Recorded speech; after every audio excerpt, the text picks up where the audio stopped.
मैं BDC chairman जगानू संजीव शर्मा। मैं हमारी जो कल डिस्ट्रिक्ट लेवल पे जो मीटिंग हुई हमारे सारे बीडीसी चेयरपर्सन्स और डीडीसी मेंबर्स की हुई,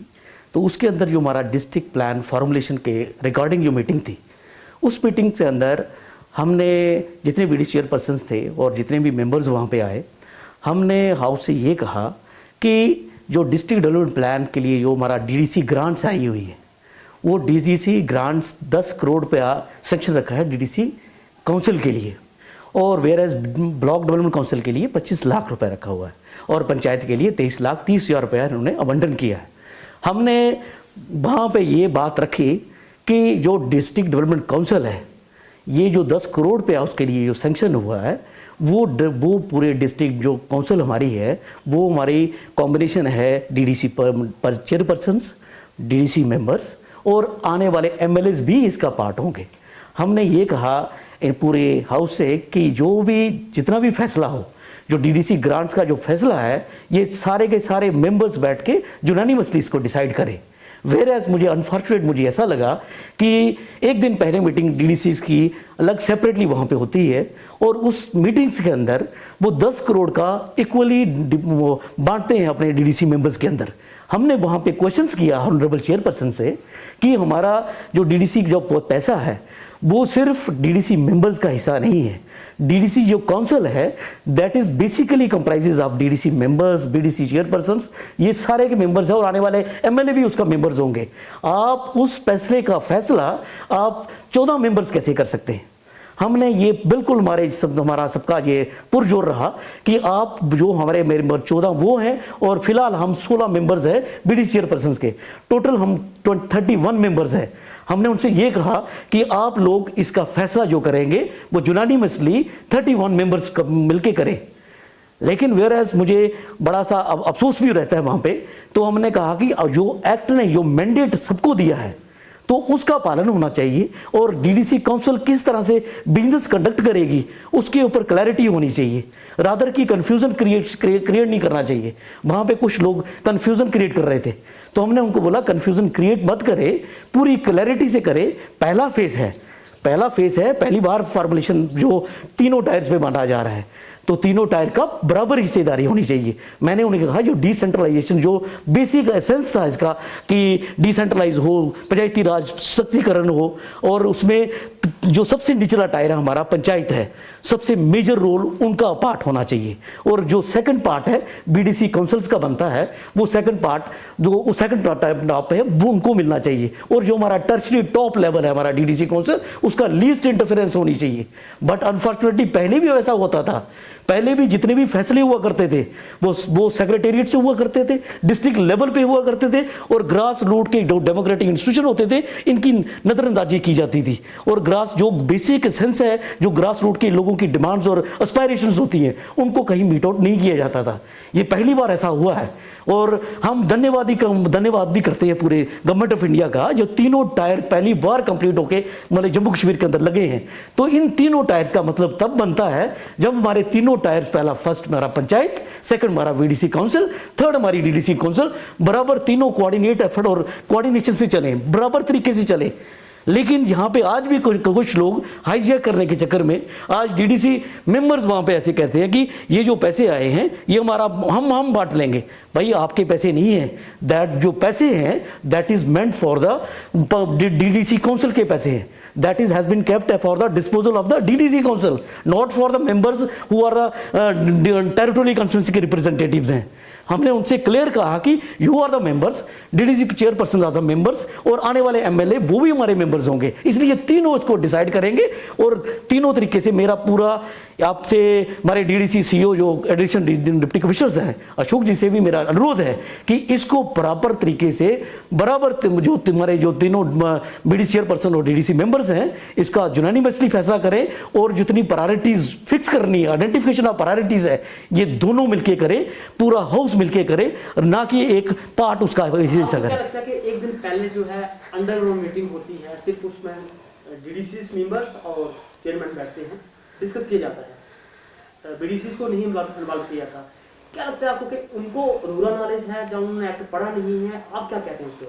देखो, इन्होंने पहली मीटिंग जो कॉल करवाई थी वो अनफॉर्चुनेटली कुछ अनअवॉइडेबल सर्कमस्टांसेस से कैंसिल करनी पड़ी। उसके अंदर बीडीसी और डीडीसी दोनों बुलाए थे, लेकिन वेरेज उसके बाद सेकंड जो मीटिंग इन्होंने कंडक्ट की उसके अंदर और सिर्फ डीडीसी मेंबर्स बुलाए गए और चेयरपर्सन वहाँ पे बैठते हैं, कुछ ऑफिशियल्स वहाँ पे बैठते हैं। तो जब मैंने यही क्वेश्चंस वहाँ पे हाउस में रेज किया कि आप लोग, जब काउंसिल की बात थी तो काउंसिल के अंदर we are all the councillor members थे, हम सिर्फ डीडीसी टेरिटोरी कॉन्स्टिट्यूंसी के रिप्रेजेंटेटिव मेंबर नहीं है। मैंने कहा हम डीडीसी जो बीडीसी चेयरपर्सन है वो भी उतने ही पार्ट के हिस्सेदार हैं, वो भी उस काउंसिल के उतने ही मेंबर हैं जितने की डीडीसी मेंबर्स है।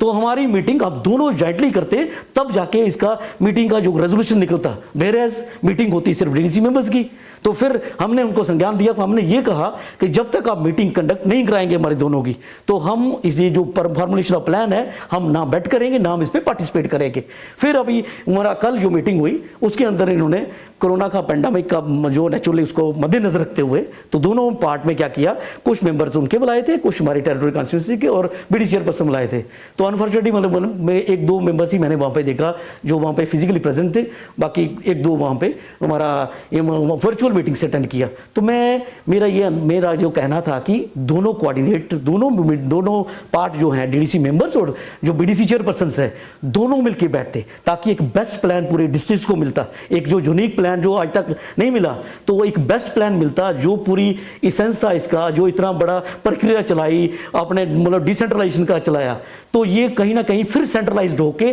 चंद लोगों के हाथ में नहीं रहे। ये पूरी प्रक्रिया जो नीचे जाए और तीनों टायर्स का इन्वॉल्वमेंट हो और प्रॉपर तरीके से हो। और खासकर इस कड़ी के अंदर आज जो पेंडेमिक पूरे भारतवर्ष में इतनी परेशानी, पूरे भारतवर्ष में परेशान हुए लोग, आज लोग ऑक्सीजन की नॉन अवेलेबिलिटी से जान दे रहे हैं, हेल्थ इंफ्रास्ट्रक्चर की वजह से दे रहे हैं। तो मेरा जितने भी मेंबर्स हैं, जितने भी बीडीसी चेयरपर्सन हैं और डीडीसी मेंबर से पूरी काउंसिल से मेरा रिक्वेस्ट है कि हमारा जो प्लान है डिस्ट्रिक्ट के खासकर हम वहाँ पे इन्वेस्टमेंट करें, वहाँ पे उसको बजट लगाएं, जहाँ पे हमारे आने वाले जो बेचारे लोग हैं हम सबसे बड़ी उनको बचाना है, हमें हर हालत में बचाना है ताकि हमारा जो हेल्थ का इंफ्रास्ट्रक्चर है हम इसको प्रमोट करें, बजट वहाँ पर लगाएं। ये डकिए बोलिए और ये हमारे छोटे ट्रैक्टर रोड बनते रहेंगे, ये बनते पहले भी बनते गए हैं, आज फिर बनते रहेंगे, लेकिन हमारा जो अभी जो मुख्य जो हमारा है कि हम किस तरह से लोगों को बचा पाए, हमारी हेल्थ फैसिलिटीज किस तरह इंप्रूव हो, गांव-गांव में कैसे हो, हमारे ऑक्सीजन सिलेंडर्स वहां पे अवेलेबल होने चाहिए,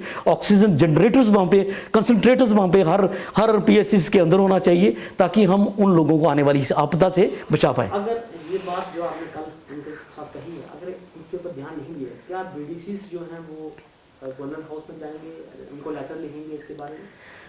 हमने ये पुरजोर वहाँ पे उठाया भी है और मुझे पूरी उम्मीद है कि डिस्ट्रिक्ट एडमिनिस्ट्रेशन इसका कॉग्निजेंस लेगी और इसके ऊपर पॉजिटिव दोनों टीम्स को बैठा के दोनों ऑल द मेंबर्स इन्वॉल्व होंगे और बेहतर तरीके से डिस्ट्रिक्ट प्लान बनेगा। अगर ऐसा नहीं होता, अगर आप क्वेश्चंस भी कर रहे हैं, अगर ऐसा नहीं होता तो हमें चाहे राइटिंग में लेटर्स भी लिखने पड़े वो भी लिखेंगे, टीवीज़ के अंदर आपके साथ भी बैठना पड़ेगा, हो सकता है मैं सारे बीडीसी चेयरपर्सन भी बैठे और मेरा जितने भी बीडीसी चेयरपर्सन इस मीडिया के माध्यम से सुन रहे हैं, पूरे जम्मू कश्मीर से बीडीसी चेयरपर्सन से मेरा एक अनुरोध और एक रिक्वेस्ट है सबसे कि जिस भी डिस्ट्रिक्ट्स के अंदर ये जो प्लान फॉर्मुलेशन हो रहा है, आप डिस्ट्रिक्ट डेवलपमेंट काउंसिल के, मैं आपको सबको बताना चाहता हूं एज पर द एक्ट जो हमें मैंडेट मिला है उस एक्ट के accordingly we are all the members of the district development council के, हम उतने ही हिस्सेदार हैं जितने हमारे डीडीसी के मेंबर्स हैं। तो आप सारे डिस्ट्रिक्ट के अंदर आप जब भी आपका प्लान फॉर्मुलेशन होता है उस सबके अंदर आप बिल्कुल पार्टिसिपेट करें और अपनी हिस्सेदारी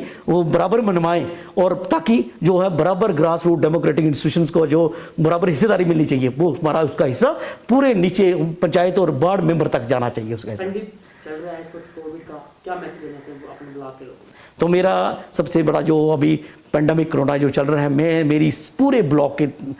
के लोगों से, खासकर वो जनरल में पूरे डिस्ट्रिक्ट के, पूरे स्टेट के लोगों से मेरी यही अपील रहेगी कि कोविड अप्रोप्रिएट बिहेवियर जो हमने चेंज रखना है, जो उसको पूरा पालन करना है, SOPs का पालन करें, अपने हैंड वॉश बराबर करें और सैनिटाइज़र का इस्तेमाल करें, अपना जो हमारा मास्क है उसका इस्तेमाल करें और कम से कम बाहर निकलें, बड़ी ज़रूरत होती है तब जाए, तब जाके हम इस कोरोना वायरस को हरा हरा पाएंगे अगर हम सारे मिलकर पूरी डिस्ट्रिक्ट एडमिनिस्ट्रेशन, हमारे PRI मेंबर्स